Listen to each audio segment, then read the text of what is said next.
a traditional unleavened Malaysian bread. And the chef who's going to demo it for you is Ghazali, Jeff, Ghazali, Jeff for friends. And he actually has a restaurant up in New Haven, Connecticut called Ventara, which is right there.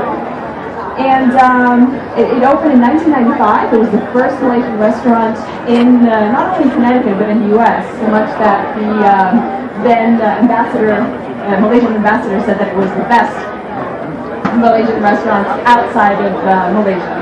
So without further ado, I am going to welcome Ghazali, Jeff, to the stage, and roti canai. Thanks, Laura. Is it working? Okay. Welcome to the Malaysian Winter Festival Market, and today I'm going to do one of the most traditional dish that we have in Malaysia called roti canai. It's unleavened wheat bread that's we pretty much eat any time of the day. 4 o'clock in the morning, for breakfast, for lunch, for dinner, hangover, that's all. Yeah, right? In Malaysia, we're all like 24/7. Some of the stalls called Lumpur is back and you open it up.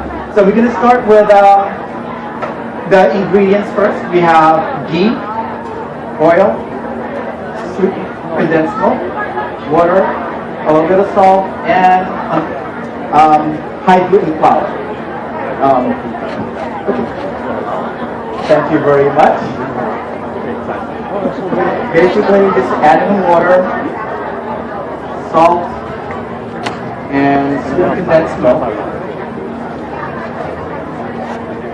and you stir them up.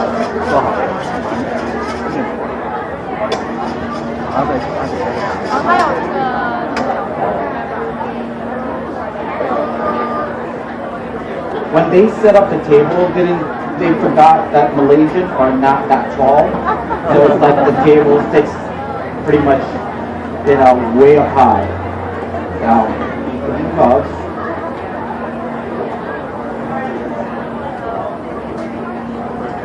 And then we add the oil.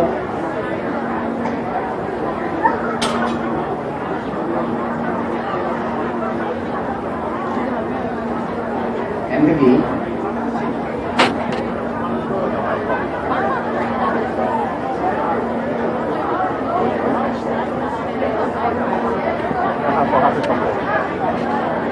Everything's cold today, so I'll do it. And then add in the flour and just keep kneading them.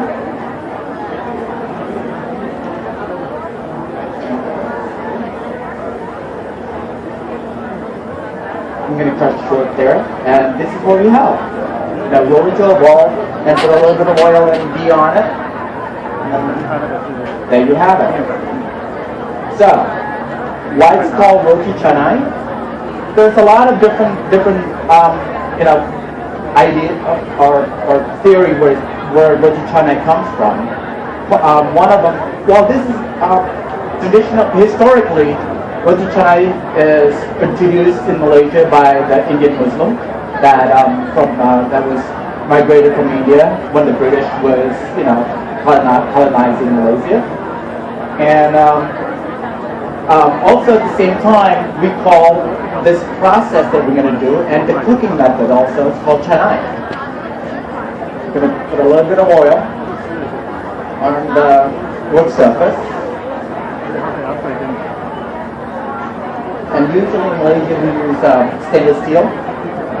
And when you go to the restaurant and whatnot, you always hear when you order roti canai, has to be made to order. You cannot pre-make them. That's one reason why people ask, why didn't you offer them at the festival market? It's like trying to make this for 400, 500, forget it. So usually what they do is they always slam it first, and you'll hear it. You know that your roti canai is being made by the canai maker, and you hear the boom, and we'll flatten a little bit.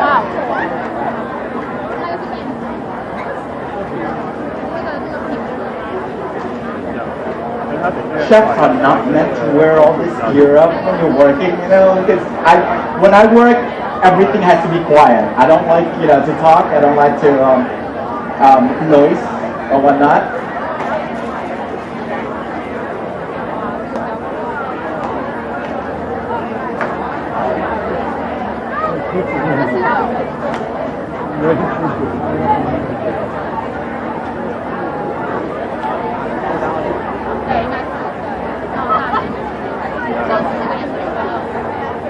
And continue doing this until it's really thin, almost like paper thin.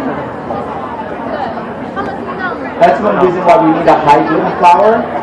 So we try not to have any break.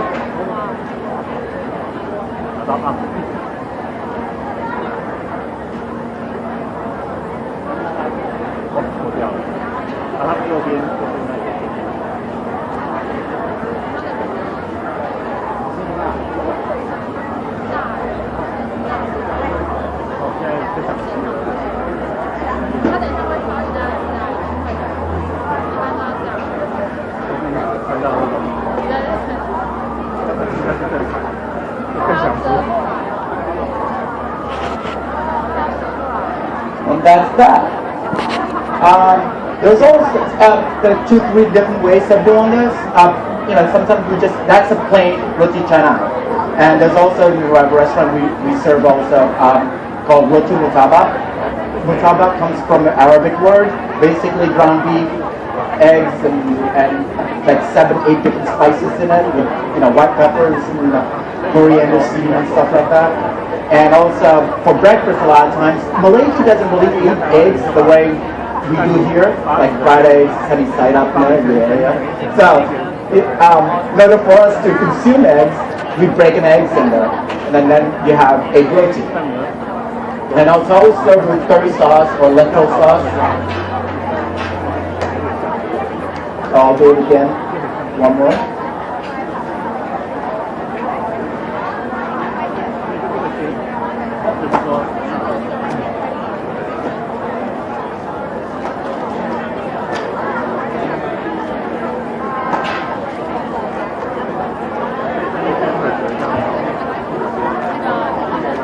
Usually, you know, the way it takes about maybe like 3 months for me to train somebody to do this.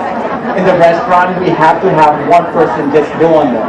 You know, for something that's so simple, looks so simple, and you can eat it so fast, it does take a long time to train them. And the table is also not as big as I would like to, but it's okay. We'll make it work.